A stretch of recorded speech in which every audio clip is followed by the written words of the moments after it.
ମାନବ ପ୍ରକୃତି ପ୍ରାର୍ଥନା କରିବା ବେଳେ ଭାବନ୍ତି ଭଗବାନ ସବୁ ଶୁଣୁଛନ୍ତି। ନିନ୍ଦା କରିବା ବେଳେ ଭଗବାନଙ୍କୁ ଭୁଲି ଯାଆନ୍ତି। ପୁଣ୍ୟ କରିଲା ବେଳେ ଭାବନ୍ତି ଭଗବାନ ସବୁ ଦେଖୁଛନ୍ତି। ପାପ କରିଲା ବେଳେ ଭଗବାନଙ୍କୁ ଭୁଲି ଯାଆନ୍ତି। ଦାନ କରିଲା ବେଳେ ଭାବନ୍ତି ଭଗବାନ ସବୁ ଦେଖୁଛନ୍ତି।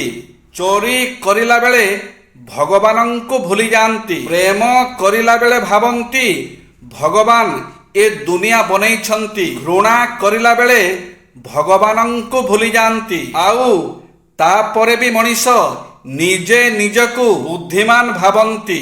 ଶରୀର ବନାମ ମନ, ମନ ଓ ଶରୀର ମଧ୍ୟରେ ସମ୍ପର୍କ ଖୁବ୍ ନିବିଡ଼। ମନର ଦୁଇଟି ଅବସ୍ଥା, ଚେତନ ଓ ଅବଚେତନ। ଏହି ଦୁଇଟି ଅବସ୍ଥା ସହିତ ଶାରୀରିକ କ୍ରିୟା ସମୂହ ଜଡ଼ିତ। ଭଲ ମନ ନ ରହିଲେ ତାର ପ୍ରଭାବ ଶରୀର ଉପରେ ପଡ଼ିଥାଏ। ଶରୀର ଅସୁସ୍ଥ ହେଲେ, ଯନ୍ତ୍ରଣାଗ୍ରସ୍ତ ହେଲେ ତାର ପ୍ରଭାବ ମନ ଉପରେ ପଡ଼ିଥାଏ। ଥକ୍କା, ଦୁଶ୍ଚିନ୍ତା, ଭୟ, ଆଶଙ୍କା, ଘୃଣା ଆଦିର ଖରାପ ପ୍ରଭାବ ଶରୀର ଉପରେ ପଡ଼ିଥାଏ। କେତେକ ରୋଗର ନାମ ଶୁଣିବା ମାତ୍ରେ ରୋଗୀ ବିଚଳିତ ହୋଇପଡ଼େ।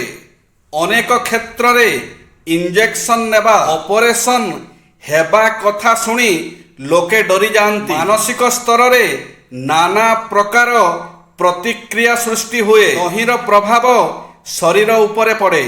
ଏଣୁ ଯେକୌଣସି ରୋଗର ଚିକିତ୍ସା କରିବା ଆଗରୁ ପ୍ରଥମେ ରୋଗୀ ପ୍ରତି ଧ୍ୟାନ ଦିଆଯିବା ଆବଶ୍ୟକ। ପ୍ରଖ୍ୟାତ ଚିକିତ୍ସକ ଡାକ୍ତର ହନିମ୍ୟାନଙ୍କ ଉକ୍ତି ଅନୁସାରେ ରୋଗ ନୁହେଁ ରୋଗୀକୁ ଦେଖ। ମହାନ ପ୍ରାଚୀନ ଭାରତୀୟ ଚିକିତ୍ସାବିଦ୍ ଚରକ, ସୁଶ୍ରୁତ ଆଦି ମଧ୍ୟ ରୋଗ ନିଦାନ ଅପେକ୍ଷା ରୋଗୀର ମାନସିକ ଅବସ୍ଥାର ଅଧ୍ୟୟନ ଏବଂ ରୋଗ ଆକ୍ରମଣ ନ କରିବା ପାଇଁ ଆବଶ୍ୟକ ପ୍ରତିଷେଧକ ଅବସ୍ଥା ଉପରେ ଗୁରୁତ୍ୱ ଦେଇଥିଲେ।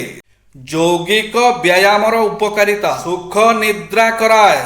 ମନ ସତେଜ ଓ ପ୍ରଫୁଲ୍ଲ ରହେ। ସ୍ନାୟୁମଣ୍ଡଳ ଯକୃତ ସୁସ୍ଥ ରହେ। ପେଶୀ ସମୂହ ସତେଜ ଓ ଦୃଢ଼ ରହେ। ଦେହକୁ ସୁଗଠିତ, ସୁନ୍ଦର, ଆକର୍ଷଣୀୟ କରେ। ବୁଦ୍ଧା ବୃଦ୍ଧି କରେ। ଯୌବନ ଦୀର୍ଘସ୍ଥାୟୀ ହୋଇପାରେ। ଚର୍ବି ନଷ୍ଟ ହୁଏ। ପ୍ରାଣ ଶକ୍ତି ସଞ୍ଚାରିତ ହୁଏ ସର୍ବାଙ୍ଗରେ।